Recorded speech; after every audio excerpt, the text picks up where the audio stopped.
18 जून 1576। आप एक पहाड़ी दर्रे के मुहाने पर खड़े हैं। आपके पैरों के नीचे की मिट्टी पीली है, हल्दी जैसी पीली। आपके पास सिर्फ 3000 सैनिक हैं, दुश्मन के पास 12,000। आज आपको मरने से डर नहीं लग रहा। डर इस बात का है कि कहीं आपकी मौत बेकार ना चली जाए। आप अपनी बाईं तरफ देखते हैं। आपकी अग्रिम पंक्ति का नेतृत्व करने वाला सेनापति राजपूत नहीं है, वो एक अफगान मुस्लिम है। उसका नाम है हकीम खान सूर और वो आपकी तरफ से लड़ रहा है। कहानी का ये हिस्सा कोई नहीं बताता। इतिहास का यही वो सच है जिसे जानबूझकर छुपा दिया गया। युद्ध से एक रात पहले आपको नींद नहीं आती, किसी को भी नहीं आती। 3000 सैनिक एक पहाड़ी दर्रे में बैठे हैं और सबको पता है कि सुबह क्या होने वाला है। आप पूरे शिविर की तरफ नजर डालते हैं। वहां दूर वो भील योद्धा हैं, राव पूंजा के आदमी। उनके हाथों में धनुष और तीर है। उन्हें इन पहाड़ियों का हर रास्ता, हर पत्थर याद है। उनके परिवार कई पीढ़ियों से मेवाड़ की सेवा करते आई हैं। और वहाँ जो लोग अलग खड़े हैं वो है राम शाह तोमर, ग्वालियर के पूर्व राजा। अकबर ने उनका राज्य छीन लिया, उनका सिंहासन छीन लिया। अब उनके पास खोने के लिए कुछ नहीं बचा। लेकिन सबसे हैरान करने वाली बात यह है, वो अपने तीनों बेटों को भी साथ लेकर आए हैं। तीनों को। आप सोच में पड़ जाते हैं। एक पिता जिसे अपने राज्य से इतना प्यार था कि वो अपने बच्चों को भी किसी और की लड़ाई में मरने के लिए ले आया। और फिर हैं हकीम खान सूर। अब जो बात आप सुनने वाले हैं वो आपको हिला देगी। हकीम खान सूर शेर शाह सूरी के वंशज थे। वही शेर शाह सूरी जिसने कभी मुगलों को भारत से बाहर भगा दिया था।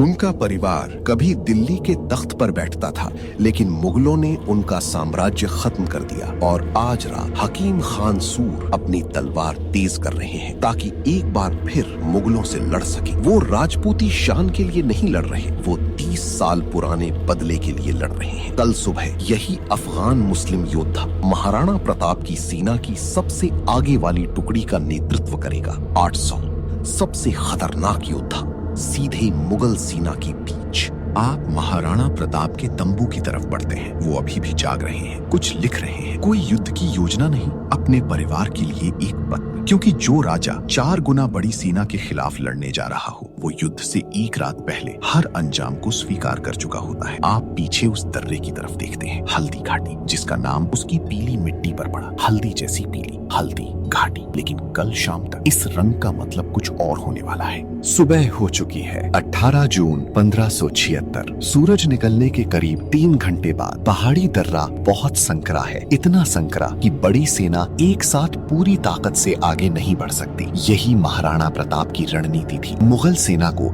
एक तंग रास्ते में रोक दो ताकि उनकी बड़ी संख्या किसी काम न आए। आप देखते हैं महाराणा प्रताप चेतक पर सवार होते हैं। चेतक एक काठियावाड़ी युद्ध घोड़ा था, नीले भूरे रंग का। जन्म से ही युद्ध के लिए तैयार किया गया। तोपों की आवाज से नहीं डरता, भारी कवच का वजन भी उसे नहीं झुकाता। वो और प्रताप कई सालों से साथ लड़ रहे थे, लेकिन अभी इस सेना में किसी को नहीं पता कि आज रात यहीं कहीं एक सफेद संगमरमर की यादगार बनाई जाएगी, जहां यही घोड़ा अपनी आखिरी सांस लेगा। सेना अब तैयार खड़ी है। सबसे आगे हकीम खान सूर, 800 योद्धा। दाईं तरफ राम शाह तोमर, 500 सैनिक और उनके साथ उनके तीनों बेटे। बाईं तरफ बीदा झाला 400 सैनिकों के साथ। ऊपर पहाड़ियों में छिपे हुए राव पूंजा के भील तीरंदाज। बीच में महाराणा प्रताप 1300 सैनिकों के साथ। मुगल सेना की सबसे आगे वाली टुकड़ी में 85 चुनिंदा योद्धा खड़े हैं, सैयद हाशिम बरहा के नेतृत्व में। उनके पीछे हजारों सैनिक, फिर हजारों और, बीच में मान सिंह, और उसके पीछे भी हजारों सैनिक। तभी आपके मन में एक सवाल आता है, 3000 लोग 12,000 से कैसे लड़ेंगे? जवाब आसान है, 3000 की तरह लड़कर नहीं, बल्कि उन लोगों की तरह लड़कर जिनके पास अब खोने के लिए कुछ भी नहीं बचा। तभी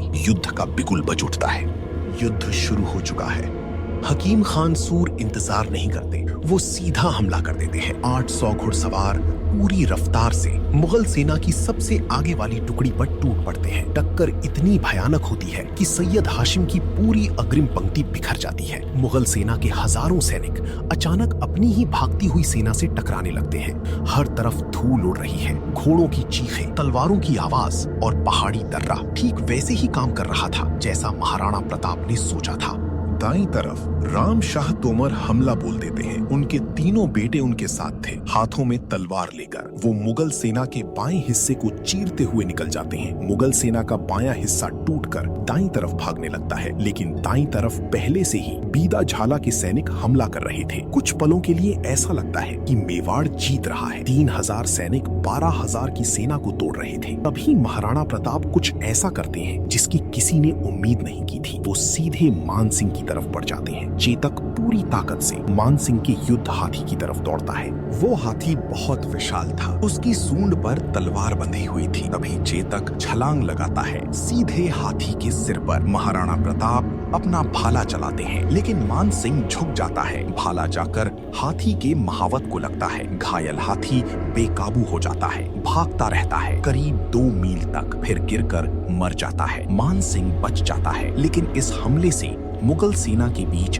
डर फैल जाता है। अचानक अफरा तफरी मच जाती है। तभी मुगल सेना एक चाल चलती है जिसकी किसी ने उम्मीद नहीं की थी। मुगल सेना का एक अधिकारी मेहतर खान अपनी ही सेना के बीच दौड़ते हुए चिल्लाने लगता है, अकबर आ रहा है। खुद बादशाह अकबर बस 30 मिनट दूर है। लेकिन ये झूठ था। अकबर उस समय अजमेर में था, करीब 60 किलोमीटर दूर। लेकिन 12000 सैनिकों ने ये सुना और 12000 सैनिकों ने इस पर विश्वास कर लिया। मुगल सेना का हौसला वापस लौट आया। मेवाड़ के सैनिकों ने भी ये सुना और 3000 थके हुए घायल सैनिकों के दिल पर ये बात भारी पड़ने लगी। सिर्फ एक झूठ, बस इतना ही काफी था।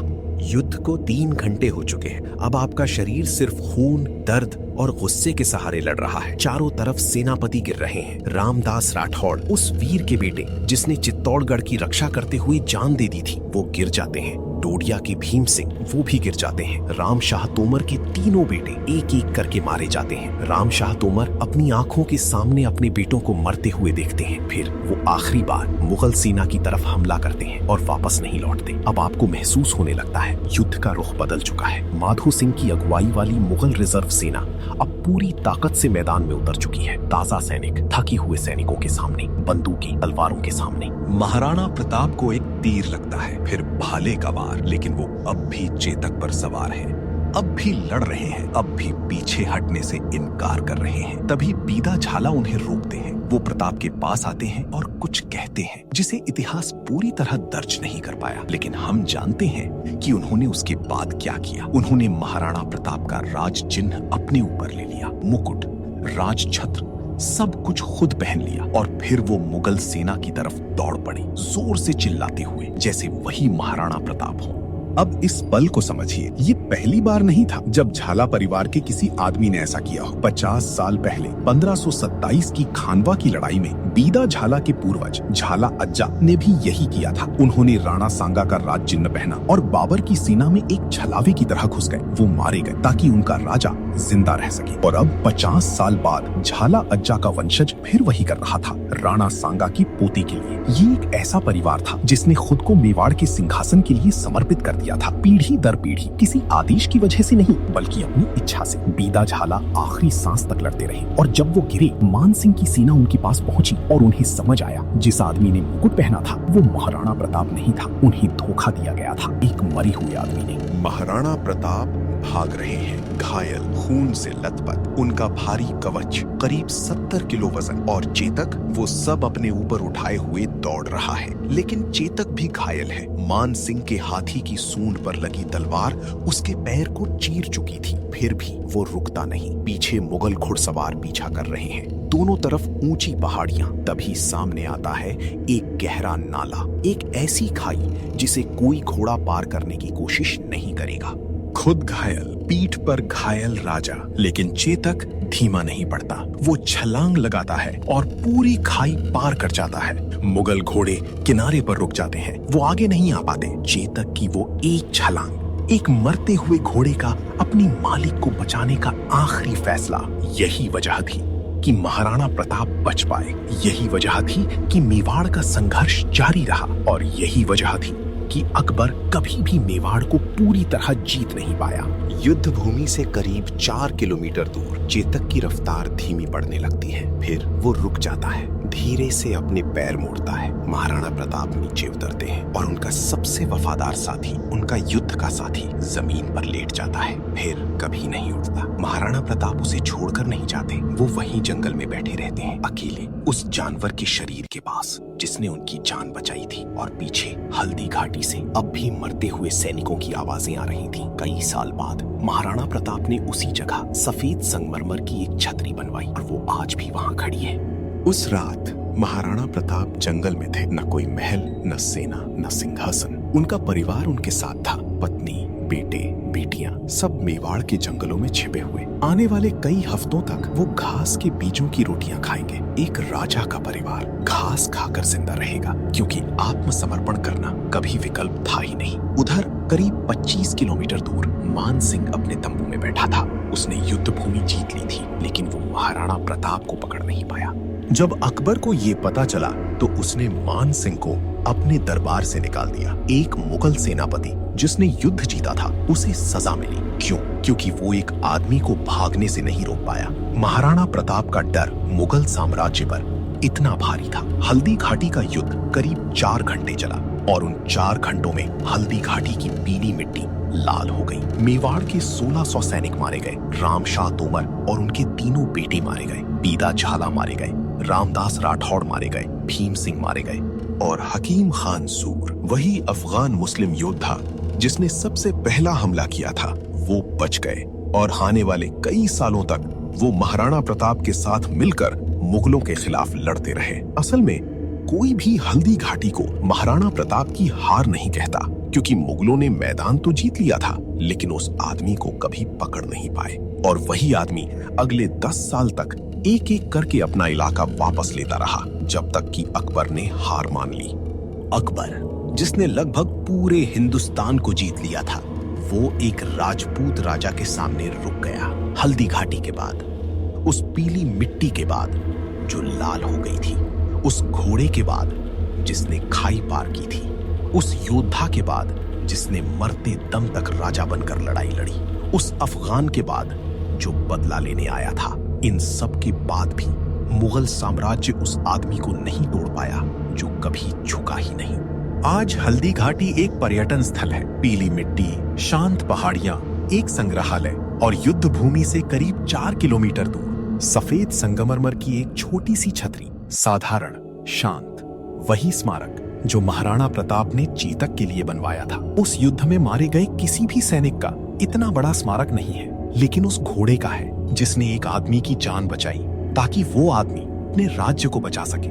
और वो स्मारक आज भी वहीं खड़ा है। अगर आप आज हल्दी घाटी जाएं, तो आप उसी मिट्टी पर खड़े होंगे। वही दर्रा, वही पहाड़, वही जमीन। गाइड आपको बताएगा कि इसकी मिट्टी पीली है, हल्दी जैसी पीली। लेकिन वो शायद आपको ये नहीं बताएगा कि एक समय यही मिट्टी लाल हो गई थी, और जिन लोगों ने उसे लाल किया था वो शोहरत के लिए नहीं लड़ रहे थे।